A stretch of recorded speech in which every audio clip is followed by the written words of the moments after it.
श्री सद्गुरु महाराज की जय। एक बार हम लोग बुलंद आवाज में हृदय खोलकर गुरु महाराज जी की जय जयकार करें। बोलिए श्री सद्गुरु महाराज की जय। अखंड मंडलाकारं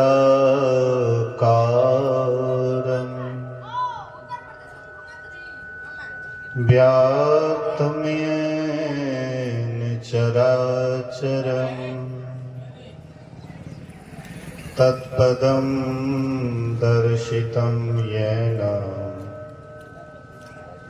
तस्मै श्री गुरुवे नमः। धन्य धन्य सतगुरु सुखद महिमा कहे न जाए। जो कछु कहो तुम्हारे मोते कछु न बसाए।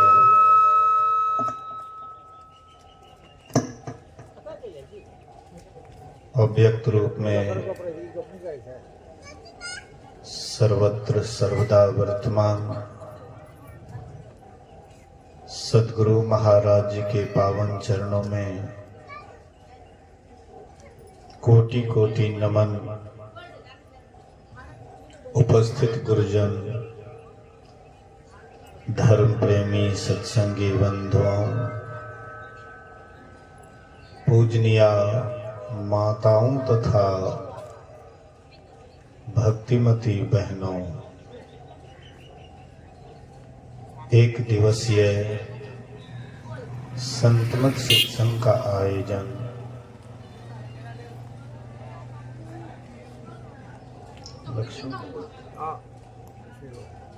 श्रद्धेय लक्ष्मी भगत के निवास स्थान पर उनके पोते का जन्मदिन है। इसी खुशहाली में यह संतमत सत्संग का आयोजन किया गया है। अभी हम लोग पूज्य बाबा लोगों से सत्संग की महिमा के संबंध में श्रवण कर रहे थे। सत्संग को दो भागों में बांटने पर सत जोड़ संग। सत्य की परिभाषा है सत्य सोई जो विनशे नाही। सत्य वह है जिसका विनाश नहीं होता है। हम संसार में जो भी प्राणी पदार्थ को देखते हैं सब परिवर्तनशील है। तीन गुणों से संसार का निर्माण हुआ है। रजोगुण उत्पादक शक्ति, सतोगुण पालक शक्ति, तमोगुण विनाशक शक्ति। ये तीन गुणों का खेला पूरा संसार में आप देखिएगा। बच्चा जन्म लेता है, फिर उसका पालन पोषण होता है, अंत में एक दिन बुढ़ापा आने के बाद यहाँ से लापता भी हो जाता है। जिसका जन्म होता है, बीच में पालन होता है और बाद में उसका नाश होता है, ऐसे पदार्थ को ईश्वर नहीं कहते हैं। केनो उपनिषद में आया है यन मनसान मनुते येना हुर मनोमतम तदेव ब्रह्म त्वम विद्धि नेदम यदिदम उपासते। जो मन से मनन किया जाता है वह ब्रह्म नहीं है। मन हमारा जिसका भी मनन करता है वह देश कालावच्छिन्न वस्तु नहीं है, वह देश काल के अंदर है, वह एक दिन नाश हो जाएगा। लेकिन परमात्मा कौन है? जो देश कालातीत है, देश काल से ऊपर है। तो जो परमात्मा देश कालातीत है, उस ईश्वर परमात्मा को ही सत्य कहते हैं। और उसको पहचानने के लिए ये जो हमारी इंद्रियां हैं, ये नौकर चाकर है। आपके यहाँ कोई विशेष आदमी आ जाता है, विशेष अतिथि आ जाते हैं, उसकी सेवा हम नौकर चाकर से नहीं करवाते, हम उनकी सेवा स्वयं करते हैं। इसी तरह से परमात्मा विशेष अतिथि के रूप में है और उनकी सेवा नौकर चाकर से नहीं, स्वयं से किया जाता है। स्वयं मतलब हम आप जो है इस शरीर में रहने वाले आत्मा, इसी से परमात्मा को जाना जाता है, पहचाना जाता है, साक्षात्कार किया जाता है। तो उस ईश्वर परमात्मा, वह परमात्मा जो है वह सत्य है, उसका कभी विनाश नहीं होता है और उसी का संग सत्संग कहलाता है। हम आप अभी सत्संग में आए हुए हैं और सत्संग में आने के बाद क्या हम लोगों को वह सत्य का संग हो गया? महापुरुष कहते हैं नहीं। यह सत्संग क्या है? ये चिट्ठी है। जैसे चिट्ठी आधी मुलाकात होती है, ऐसे ही यह सत्संग है। पुराने जमाने में जब लोग यहाँ से बाहर जाते थे, परदेश जाते थे, तो वहां से चिट्ठी के द्वारा अपना कुशल क्षेम जानकारी देते थे। आजकल तो मोबाइल का जमाना आ गया है, लोग तुरंत फोन कर लेते हैं, कुशल समाचार जान लेते हैं। लेकिन उस समय में मोबाइल फोन का जमाना नहीं था, तो लोग एक दूसरे का कुशल समाचार जानने के लिए पत्र का ही यूज करते थे, चिट्ठी का ही यूज करते थे। तो वह चिट्ठी आधी मुलाकात जैसे था, इसी तरह से संत महापुरुष भी संसार में आते हैं। वे ईश्वर भक्ति करके, परमात्मा भक्ति करके परमात्मा को प्राप्त कर लेते हैं और वे यहाँ से चले भी जाते हैं। जब रहते हैं तब तो संसार में लोगों को बहुत कुछ देते हैं और चले भी जाते हैं तो वे अपना चिट्ठी छोड़ करके जाते हैं। इसलिए उनके द्वारा जो उपदेश दिया गया वह चिट्ठी है और वह भी आधी मुलाकात है। गुरु महाराज जी कहते थे कि किसी पहुंचे हुए संत महापुरुष का संग आधी परमात्मा का संग। तो आधा जब परमात्मा का संग हो गया, आधा दर्शन जब परमात्मा का हो गया, तो बचा आधी परमात्मा। फिर तुम ध्यान भजन करके उनको भी प्राप्त कर लो। मतलब पहुंचे हुए महापुरुष का दर्शन, आधा परमात्मा का दर्शन।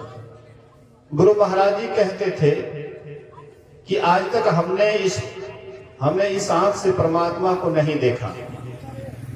आज तक परमात्मा कैसा होता है इस आंख से हमने नहीं देखा, लेकिन हमने बाबा देवी साहब में परमात्मा को देखा। बाबा देवी साहब के ही रूप में हमने परमात्मा को देखा। तो जो कोई कहे साधु को चिन्हा, तुलसी हाथ कान पर दिन्हा। अगर कोई कहता है कि हमने साधु को पहचान लिया, तो कहते ये बिल्कुल असंभव है। हाँ, सतपुरुष की आरसी साधुन की ही देह, लखा जो चाहे अलग को इन्हीं में लख ले। जो संत महापुरुष अपने आप को ईश्वर भक्ति में लगाए हुए हैं, दिन रात सुमरन ध्यान में लगाए हुए रहते हैं, ईश्वर का चिंतन दिन रात करते हैं, जिसका आचार विचार नपा तुला है, आचरण उसका नपा तुला है, सदाचार शिष्टाचार सुचाचार का पालन करते हैं, नित्य नियमित सत्संग ध्यान करते हैं, ऐसे महापुरुष का जो दर्शन होता है वह परमात्मा का आधा दर्शन होता है। इसलिए महापुरुष कहते हैं कि उस परमात्मा को देखने के लिए यह आंख चमड़े की आंख से आज तक नहीं देख पाए। इस आंख से चमड़े वाला शरीर का दर्शन होता है। शरीर के अंदर में भी शरीर है, एक ही शरीर के अंदर हम आप नहीं हैं। गुरु महाराज कहते हैं स्थूल सूक्ष्म कारण महाकारण कैवल्य के पार। 5 शरीर है, ये स्थूल शरीर हम आप देखते हैं। स्थूल शरीर के अंदर में सूक्ष्म शरीर है, उसको हम आप नहीं देखते। जब हम लोग सोने के लिए जाते हैं तो सोने से पहले अधनिया होती है, आधा जगे रहते हैं, आधा सोए रहते हैं। उस समय में हम आप संसार के कोई सुंदर से सुंदर वस्तु का दर्शन कर रहे हैं या कोई अच्छा से अच्छा शब्द सुन रहे हैं। धीरे धीरे जब यह चेतन अंदर की तरफ सिमटने लग जाता है तो आंख देखने का काम करता है, धीरे धीरे देखना भी गौण हो जाता है। कान से सुनने का कोशिश करते हैं लेकिन सुनना भी धीरे धीरे गौण हो जाता है। नीचे की तरफ सड़क जाते हैं, जब अंदर सड़कते हैं तो बड़ा चैन मालूम पड़ता है। महापुरुष कहते हैं इसीलिए ध्यान में भी एक बड़ा विचित्र चैन है। जैसे हम अंदर जाते हैं तो बड़ी शांति, बहुत शांति महसूस होता है, ऐसे ही हम जो नीचे की तरफ जाते हैं तो अज्ञानता की तरफ जाते हैं। महापुरुष कहते ऊपर की तरफ चलिए। ऊपर की तरफ चलना असल में ज्ञान की तरफ चलना है। विश्व सम्मेलन हुआ था 1893 में और भारत का प्रतिनिधित्व करने के लिए स्वामी विवेकानंद गए हुए थे शिकागो शहर, और वहां पर बड़े बड़े विद्वान आए हुए थे। सबों का भाषण होता है और स्वामी विवेकानंद का भी भाषण होता है। लोगों ने कहा कि ये विद्वता से परे का ज्ञान इसके अंदर है। विद्वान यहाँ पर संसार में जितने भी विद्वान हैं वे आंख से नीचे वाला ही ज्ञान रखते हैं, लेकिन आंख से ऊपर वाला ज्ञान स्वामी विवेकानंद को था। इसीलिए उनका जो भाषण हुआ बड़े बड़े विद्वान चकित हो गए। गुरु महाराज जी गए हुए थे एक बार बंगाल सत्संग करने के लिए, तो वहां बंगाल में सत्संग होता है, सुबह का सत्संग होता है। वहां पर बहुत बंगाली, देहाती बंगाली भी आए हुए थे जो हिंदी शब्द के जानकार नहीं थे, हिंदी भाषा को नहीं जानते थे। तो सुबह का जब सत्संग होता है, गुरु महाराज जी का प्रवचन हुआ, तो वहां के देहाती बंगाली आकर के कहते हैं कि हम लोग हिंदी भाषा नहीं जानते, इसलिए हिंदी को नहीं समझ पाते हैं। इसलिए अगर बांग्ला में प्रवचन होता तो हम लोग इसको बढ़िया से समझते।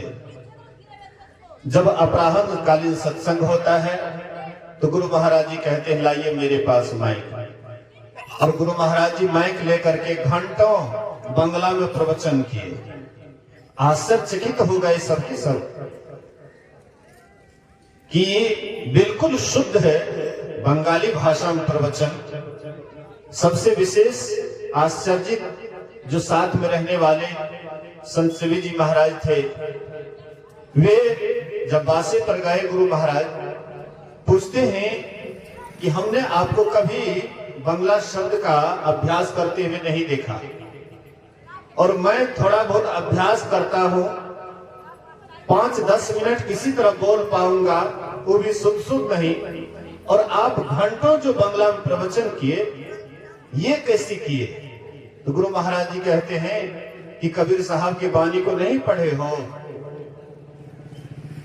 त्रिकुटी महल में विद्या सारा, घनहर बाजे बजे नगाड़ा। अरे त्रिकुटी महल में सारी विद्या है, वहां जाने के बाद संसार का ऐसा कोई ज्ञान नहीं जो ज्ञान उसके पास नहीं आ जाए।